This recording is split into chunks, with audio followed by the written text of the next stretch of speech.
Mardi 10 mai, bienvenue dans le flash de 10h, vous êtes sur RTI 1, bonjour à tous. L'extension du port de San Pedro, la réalisation d'infrastructures de développement de la Côte d'Ivoire et tous les projets d'envergure ont besoin de financement. Pour mobiliser davantage de fonds pour leur réalisation, le groupe consultatif du Plan national de développement 2016-2020 se réunit à Paris la semaine prochaine. Noël Gagnon. Plan national de développement PND 2016-2020, c'est 30 000 milliards d'investissements, 30 000 milliards d'opportunités d'affaires à saisir par les privés, quels qu'ils soient. Mais des opportunités à saisir surtout par les privés ivoiriens. D'où la rencontre de cet après-midi au 20e étage de l'immeuble Siam pour décliner les objectifs du gouvernement vis-à-vis du privé ivoirien avant le groupe consultatif de Paris des 17 et 18 mai prochains.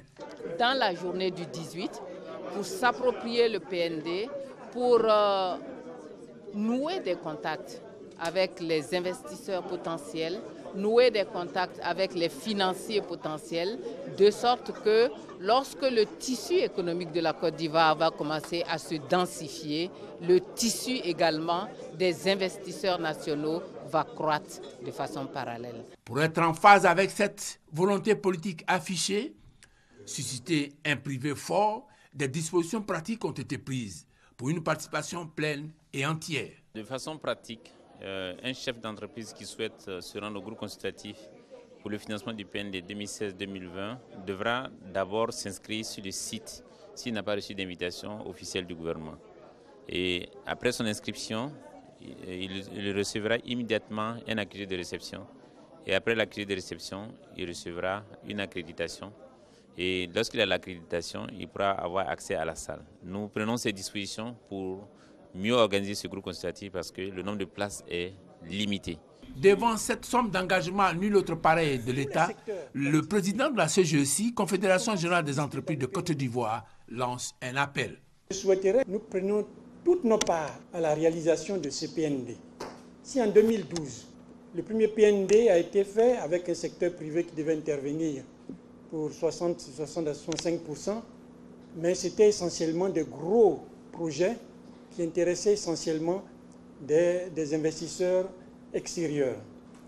Dans le nouveau PND, il y a des projets qui peuvent intéresser les entreprises nationales. À ce niveau-là, nous pouvons prendre toute notre part. Sur les autres parties où doivent intervenir les sociétés étrangères, les investisseurs étrangers, il faut qu'il y ait une participation des investisseurs locaux. Le PND 2016-2020, c'est 6 000 milliards par an sur 5 ans, avec une clé de répartition, un tiers pour le secteur public et les 2 tiers pour les privés. Reprise hier à la Cour pénale internationale du procès conjoint de Laurent Gbagbo et de Charles Blé Goudé. L'accusation a présenté son 6e témoin. Son identité n'a pas été dévoilée. Dans son témoignage, l'homme est revenu sur les événements déroulés dans la commune de Yopougon en 2011. Quant à l'ex-première dame Simone Gbagbo, la session d'assises en charge de la juger s'est ouverte hier ici en Côte d'Ivoire. Simone Gbagbo, déjà condamnée à 20 ans de prison le 10 mars 2015 par le tribunal de première instance d'Abidjan. Son procès pour crime contre l'humanité va s'ouvrir le 31 mai prochain. Direction la République démocratique du Congo, l'opposant Moïse Katumbi, candidat déclaré à la présidentielle, a été entendu hier après-midi par le parquet de Lubumbashi. Soupçonné d'avoir recruté des mercenaires étrangers, Moïse Katumbi dénonce, lui, des manœuvres politiciennes. Le procès de 2 anciens maires rwandais s'ouvre aujourd'hui devant la cour d'assises de Paris. Ils sont poursuivis pour génocide et crimes contre l'humanité. Les 2 hommes auraient directement participé au massacre de centaines, voire de milliers de Tutsis. Ils encourent la réclusion criminelle à perpétuité, assortie d'une période de sûreté pouvant être portée à 22 ans. 21 officiers burundais de l'armée et de la police ont été condamnés hier lundi à la prison à vie. Ils ont été impliqués dans la tentative de coup d'État contre le président du Burundi, Pierre Nkurunziza, en mai 2015. L'arrêt en appel de la Cour suprême s'avère être beaucoup plus sévère qu'en première instance où ils avaient écopé de 30 ans de prison. Au Brésil, le président par intérim du Congrès des députés se rétracte.